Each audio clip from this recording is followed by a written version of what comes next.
우리의 인생 속에는 거침없이 반복적으로 밀려오는 파도처럼 많은 환경과 상황이 나의 안팎에서 밀려 몰아칩니다. 순간순간이 우리에게 위기이며 그래서 순간순간이 우리에게는 또 다른 하나님과 깊은 관계를 맺어가는 반석이 되기도 합니다.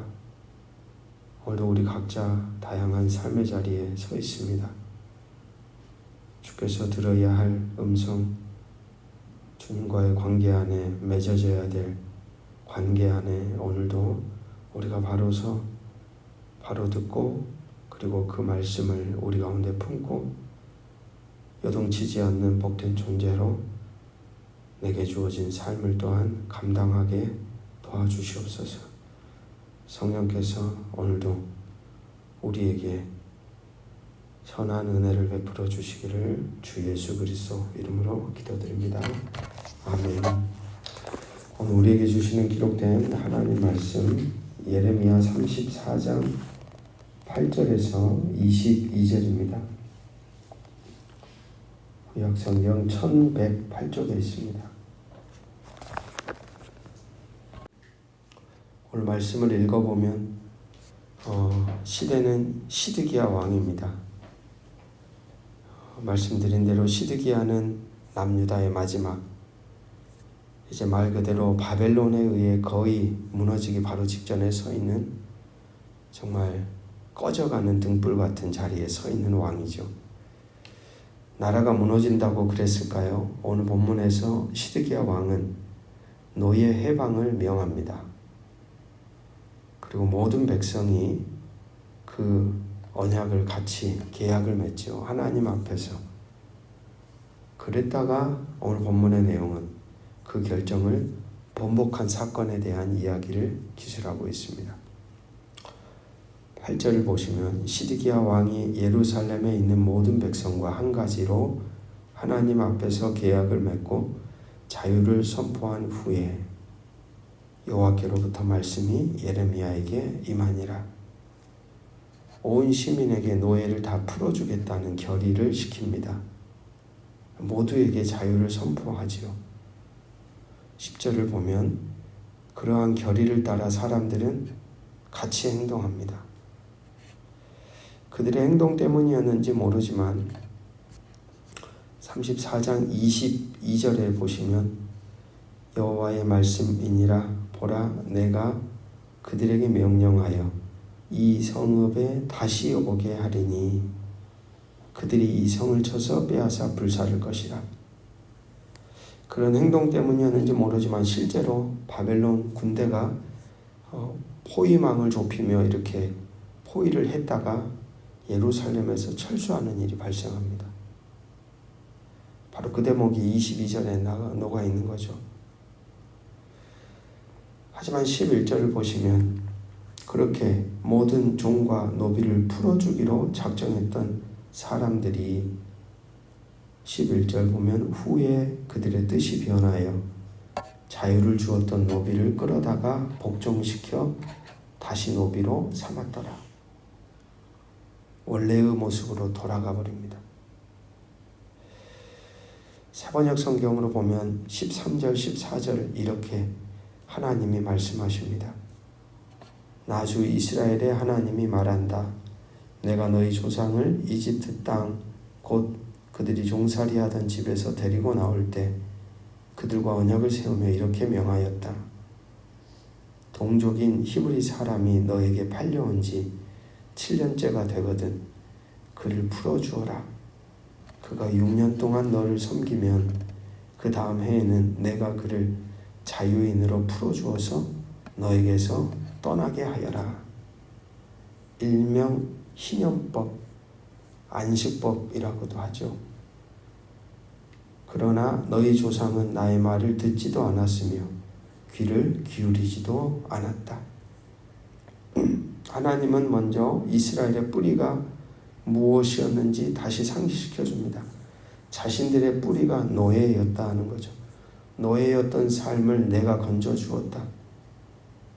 그래서 내가 너희에게 그 땅에 들어가거든 너희와 똑같은 노예의 자리에 사람들을 세우지 말라는 거예요.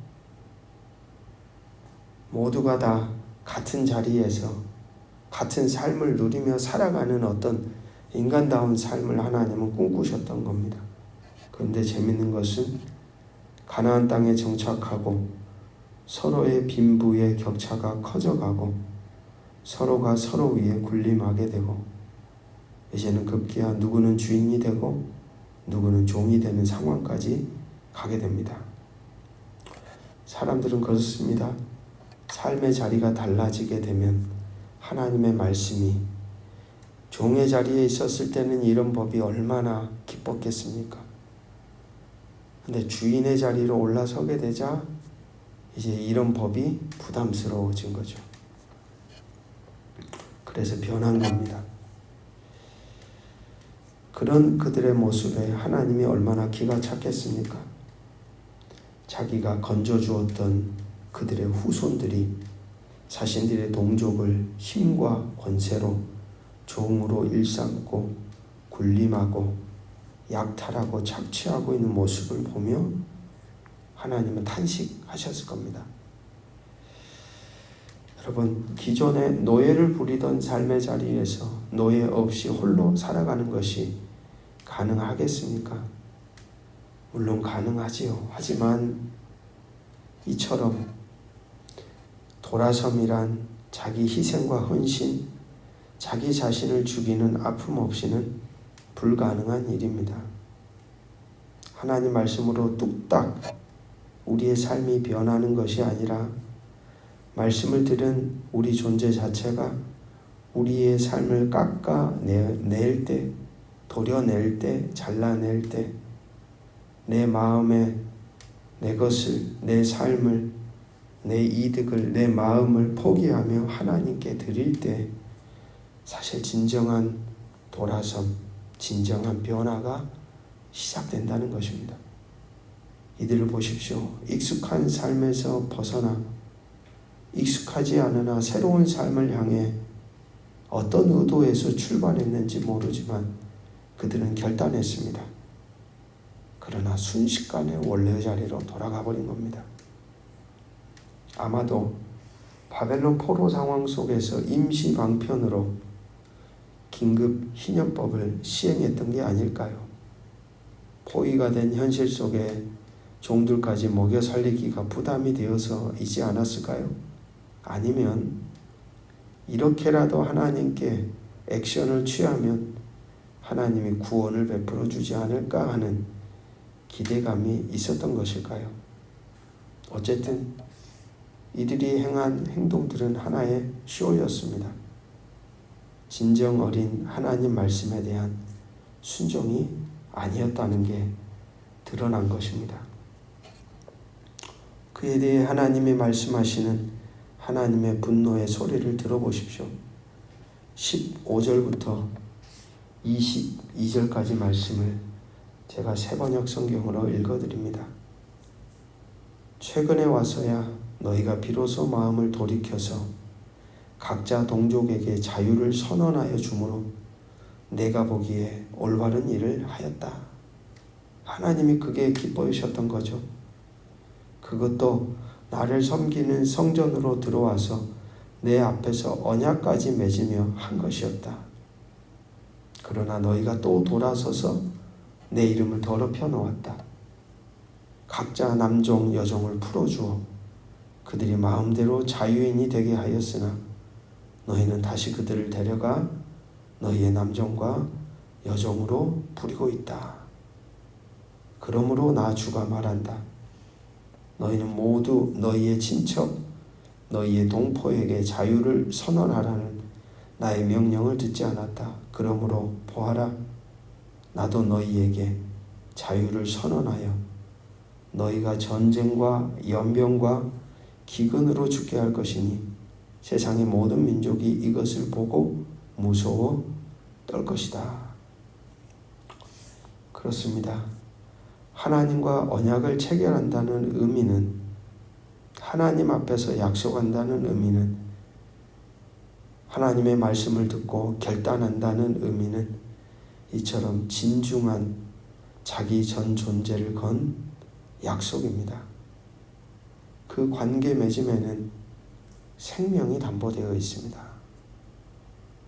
이러한 언약적 진중함을 잊어버린 채 하나님과 맺은 언약을 너무나도 쉽게 잘라내버리는 이스라엘 백성들에게 하나님은 맺은 언약 그대로 이행하십니다.